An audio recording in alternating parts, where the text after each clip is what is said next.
Hello, YouTube. How are you, the Dark Secrets family? Vatete vadzoka nenyaya. Nazo tine nyaya dzatiri kuda kwaivhale paSalisbury, kuHarare, kuHarare.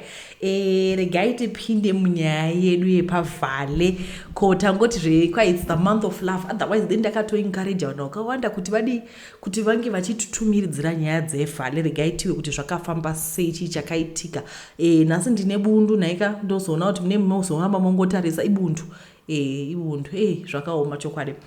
Tete, nyaya yeValentine's Day yadai kusvika iyi inondipa mabitter sweet memories, mixed emotions ekuti unofara nekutsamwa at the same time. Ndakasangana naP mugore ra2014 akasvitsa shoko rerudo. Tete kumufarira handina nekuti ndakaona kuti he was too saladic for me mazuva acho. Munoziva Tete boys rakakura richidya serevhita riya, vakakura vachiwana zvese zvekuti chero kutimba mugarden havagoni. Saka pese paainditsvetsva ndaitamba hide and seek kudzamara ndazomubvuma patova nechinguva. Aitovawo munhu ane rudo chose, asi pane umwe mureza mutsvuku wandainge ndaiona asi ndauignore wakazokonzera kuparara kwemba yangu. Pesi aiva ethara mama's baby chaiyo, kwete mbichana.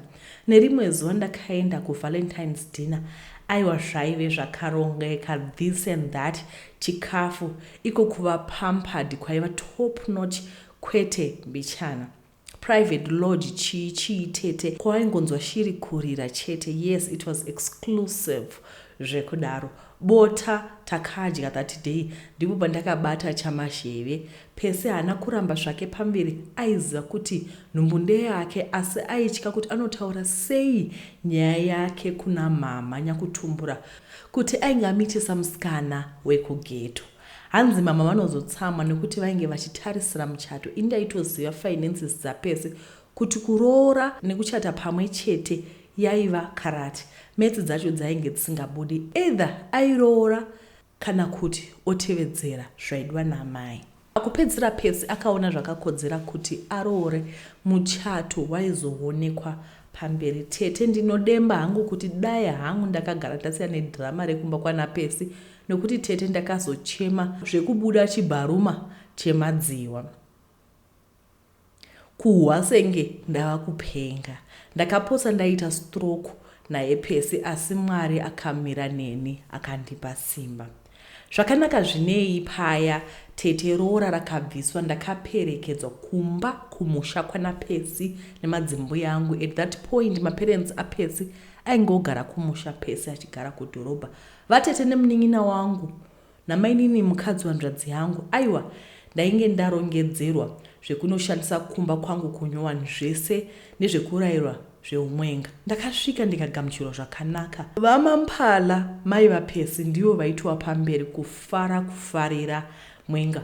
Chandisina kuziva ndechekuti kwese uku kwaiva kuekta mumaziso evanhu. Tete nhamo tsvuku inenge tema ndaizoinyatsoiona pamberi. Vaperekedzi vangu vakaita zvibinge zvese, vapedza ndokuenda zvavo. Hama dzekwanapesi dzakatanga kuparara, saka pamusha takazosara tingori ini, baba namama, ini naPesi.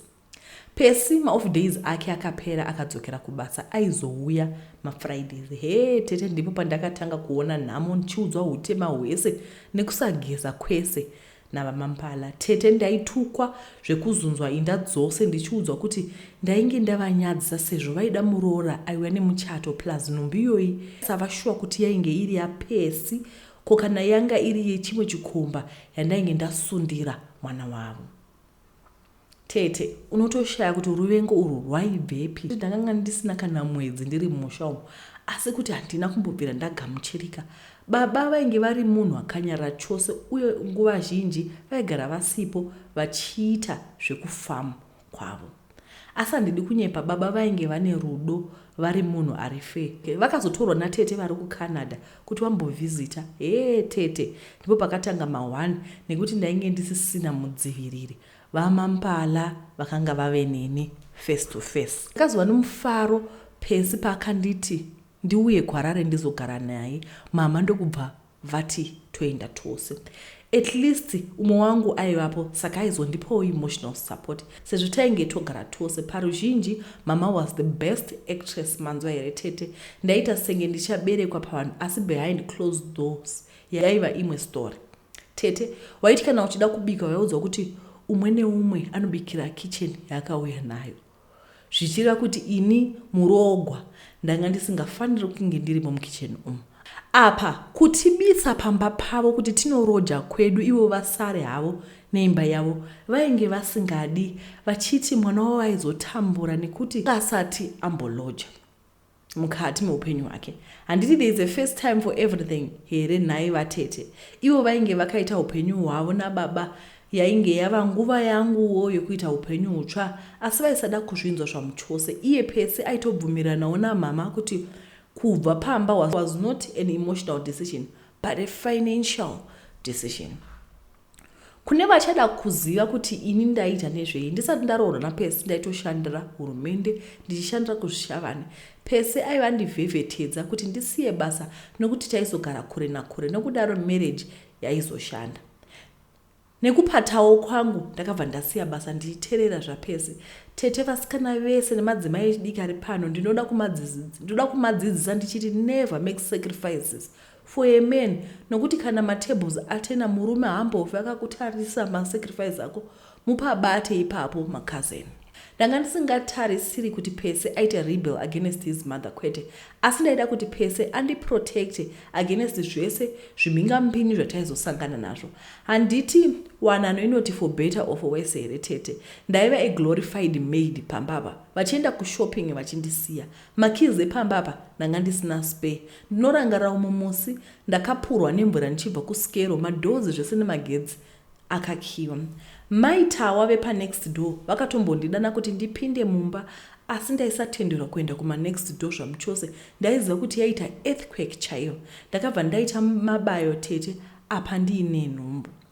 Zviya zvokuti unombowana time ekuzorora inhema, sometimes ndaivata as late as 11 makumbo ako chakurwadza kunge akubaywa netsono.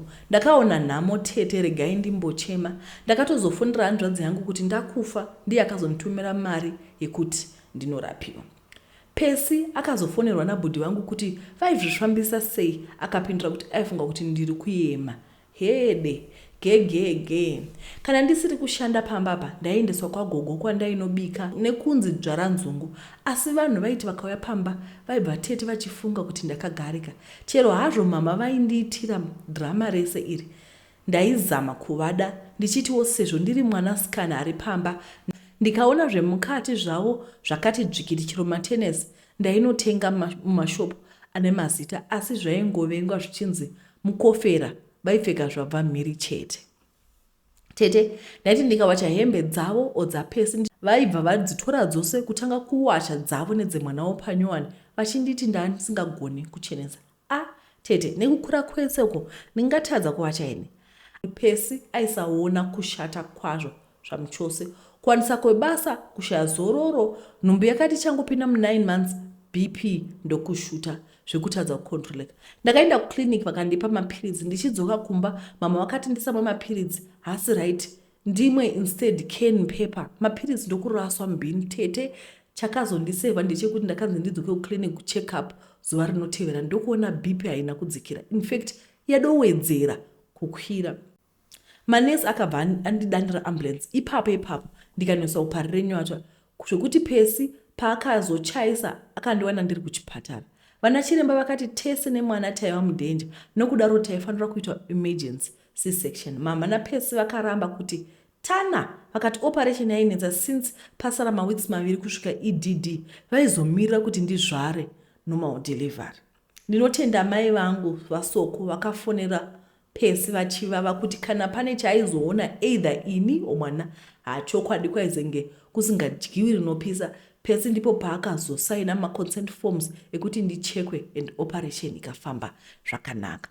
Ndasvika kumba zviya zvekunzi uri muzvere unofanira kuzorora ndezvimwe. Ndaita basa rese including kubika. Handizivi kuti tete kuti vamwe vanhu vakaitwa sei vasinganzwi mwoyo kurwadza kudaro. Kumasungiro vakaramba vachiti havazvizivi zvemasungiro, asi kundibata kaki kudaro mwana akakura atova 3 months nekuti akazvarwa pakati panovember. Ndorangarira vhale ya2015 pesi paakabva kubasa mama vakangotanga kuchema vachiti ndaiva ndavarova. Tete, kuvarova kupi? Handina kana musi wandakavarova, asi zvaive mupfungwa dzavo. Pese hana kana kuda kunzwa side rangu, akabhilivha side ramai vake tete, ndikadzingwa pamba apa sembwa. Ndakafonera shamwari yangu yaigara kuWarren Park, ndiye akauya akazonditora ndikanyorera kumba kwake. Tete 2 years hapana akatevera. Vamambala munoziva henyu kuti hapana chakaipa chandakakuitira, you just chose to hate me. Ndaikuonai samai vangu, asi hazvinei makawina round yacho. Chokwadi kuita sengetaiwe pabarika. Varume vari pano kana maroora rumukai mubve kudzimba dzekuberekwa vakadzi venyu vari munhamo yavo yoga. Kana kune vakagara mushe aiwa tinozvitenda. Baba ndivo vaipota vachifona vachitumira mari yechikafu chemwana. Baba vakazoita prostate cancer vakashayika. Rest in eternal peace baba. Rimwe zuva kukatopera makore 2 ndiri kuona mapurisa ari kuya nemapepa. Pesi akandidzinga aiva dhimanda mukundi. Date record rakaitwa, vakauya vachindudurudza namai nemwana kuzondirwisa pamwana wangu. Hanzi we want full custody. Vakadzikamiswa 1 vanzi hakuna zvakadaro, vanongopiwa mwana kwechinguva chidiki chete. Tete zvakangoma hazvo kudzimbira ronda ranga rapora zvaro koiko kushaya nyadzi. Chokwadi chiripo ndechekuti hapana mukadzi anoda kuti imba yake iparare. Munhu wese anoda kudiwa. Hapana anoda kulabheliwa achinzi return soldier. Asi chandinoda kuudzai macousins angu ari pano, kana marriage iri toxic siyai. Ndakambotutira mapirits ndaita depression 1. Mamamas babies gara wasiya havachinji, especially ukawana ane very controlling mother. Zvakaoma hazvo tete. Healing is a process. Let's be kind to single parents. Atizivi mastruggles avo kwaakabva nezvavakasangana nazvo. Pesi kwauri ikoko nemi mai vamambala kwamuri ikoko, Mwari ave nemi chokwadi. Hamubati mwana woumwe huyanga kwakadaro. Izvezvi marriage yemwanasikana wenyu handiti iri kusheka. Ukaita zvakanaka wazviitira, ukaita zvakashata wazviitira. Kwandiri Valentine's Day ine mabad memories oga oga zvokuti inongopfuura igoenda. Bedwe, munofara here? Regai tikumhoroseko takaguma kuonana kare kare, regai tinyatsotasana face to face kudai, regai ndidzokere mashure face to face kudai. Mufara? Vhale ini, kwai vhale pamunenge muchita vhale paya muzive kuti next February, March, April, May, June, July, August, September, October, November. Kuna November uko kana muri kuita vhale yenyu musina kungwara. Mune madowa zvekulabor ward. Vhale haina kumira zvakanaka, kwai tingokuudzai, asi kune vanodanana aiwa tinotenda siyanibongera. Asi vasingadanani vachiita zvekufosa munoguma mafanana ngatingosiya zvakadaro.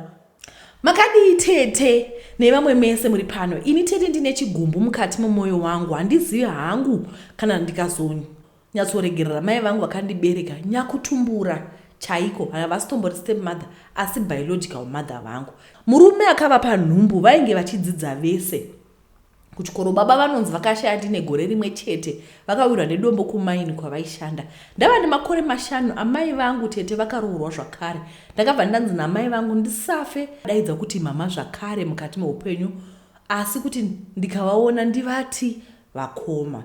Ndakanotorwa ndikatanga kugariswa nagogo, zvese zvainge zvakanaka kusvika gogo vazoshayika, nekuti gogo vari vapenyu vaindida vachitiprotecta zvandaiona ndega.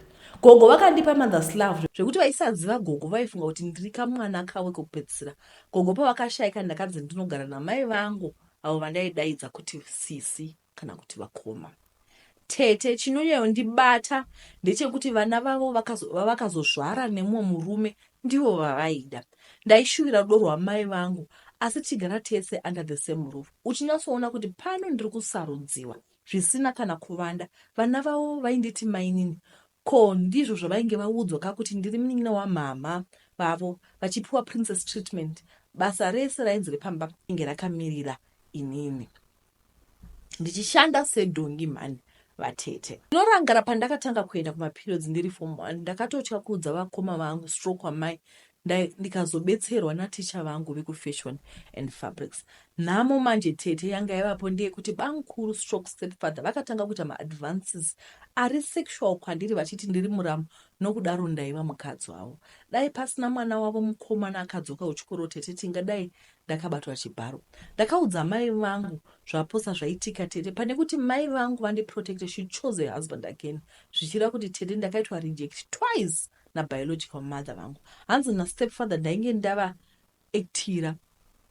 Tete ndiudzei kuti a 14-year-old anoita kumurume mukuru sei.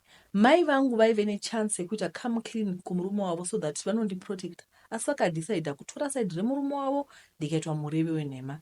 Ndakazotiza pamba apa because amai vaifunga kuti ndaida kuvatorera murume wavo. Hameno nhema dzavaiudzana mubedroom mavo nemurume wavo. Munongoziva the power of pillow talk. Vanin'ina vangu vainditi mainini, chero attitude vainge vachinja dzidza dzimwe ndaisirwa makoko esadza chaiyo. Ndakazotiza pamusha apa ndikanopotera kwamufundisi, ndiko kwandakazopedza chikoro ndiri. Mari vanhu vechechi vachiita mudeme zvichitofamba. Iko zvino ndave kushanda. Zvamai vangu ndainge ndatokangama, ndipo pandakanzwa foni ichiti wakadii mwana wangu. Ndiani wangu? Hanzi ndini mai vako, usandidaro, ko watondikangamwa. He tete, zvakaoma shuwa. Nhasi ndazova mwana wavo when she rejected me. Ndakabvunza kuti ko bamukuru baba varipi? Ndipo pavakanzi vakaenda nenyika. Oh, nhasi ndazonaka. Pandaitambura ndichitwa yese nevanhu vaivepi. Ndaingoda rudo rwamai neprotection kupela. Ndipo vanhu pavava kuti usadaro mai vane ngozi. He, ngozi yekudii? Vaidii kumuka ngozi paattempted rape nemurume wavo. Vakadii kumuka ngozi pandaitirwa madonations ivo zvavo varipo vachiita live comfortably. Ngozi yacho yaivepi pandainogara nevatorwa, nhasi ndipo pavanonzi mai njani. Vana vavo vavaipa princess treatment, hakuna chisvino chakaburwa, vari kungotendera panzvimbo imwe chete. Vakoma stroke mai ava vanongofona kana vachida mari chete. Ndinovabetserawo pano neapo when I feel like I don't owe her anything. Mama vangu ndigogo vangu, rest in power Masivanda. Vamwe mungati ndiri bitter, kwete, asi mukati meupenyu ida anokuda. Kudiwa nekuti uri convenient.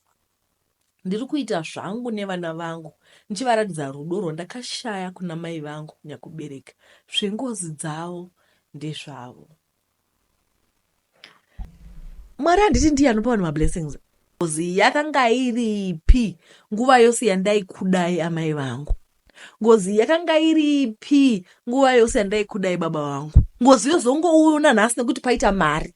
Ngozi yakaita seiko inoda mari. Ipika purenge majoko zvakadaro. Ugokura kubva grade 1 to 7, form 1 to 4, form 1 to 6, ugoenda kuuniversity uchishuwira kuti ingadai waona phone call yakanzi daddy kana kuti yakanzi mama. Isipo phone call iyi kuti wadlei iri responsibility yemastranger yevatogwa. Nhasi yozoita dambudziko yekuti uko wawane mari zvino uri kuignora mai vako, kana kuti wawane mari zvino uri kuignora baba wako. Saka uchaita ngozi iyoyo painozondibata ndadokura ndatofa. Ngaimbotanga nababa wangu vakaneglecta mwana kusvika ndakura nditambura. Mungozva ndikutaura vana baba poregai zvizvo zvekuda kuzongoapia musokuru wogwa kwemwana muri kuti matova president. All of a sudden you are a present father because there's money. There's selfishness. There's selfishness that you have. Aiwa, this one really got to me. Ndabuda musodzi. Selfishness ekungoti imimi kana mukasawana inini life yangu ichashata. Kose yenyu isina kushata.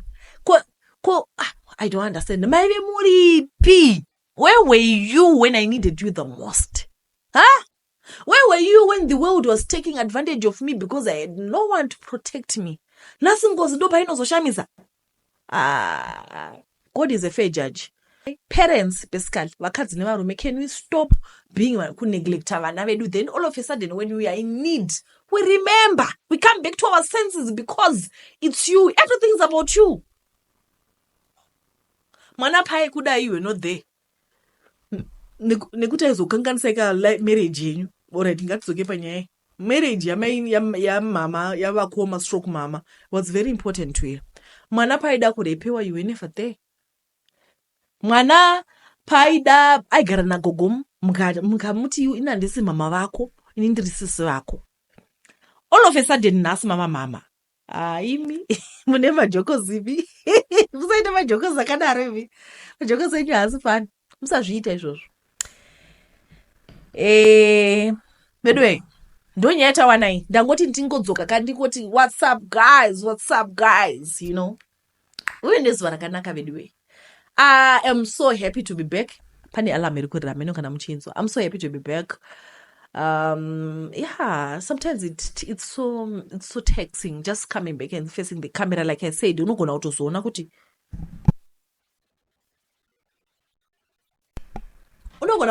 kuti kamera haisi kurekodha kana kuti hapana audio, wapedza. Ndo zvinoita kuti ndive ndangoti aregai ndingoita mavoice over because it's so emotionally taxing.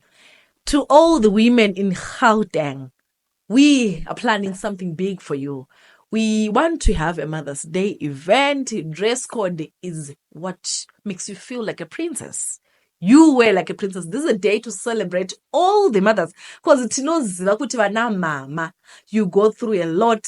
Mune rudo, you nurture vana venyu, you know. But today, on that day, it's going to be your day. Saka, if you're in Gauteng, we're going to tichazokupai flyer rinenge rine information kuti mobhadhara mari, but basically mari yachona imari yelunch, imari yemapictures, you're going to have a professional photographer, imari a gift for you. Yeah, imari, you know, we'll just see how it goes. But we also want to make it as affordable as possible so that everyone is going to be included. We are going to communicate on the venue, and also we wish kuti tinge tine maspeaker anotaura so that they meet your needs.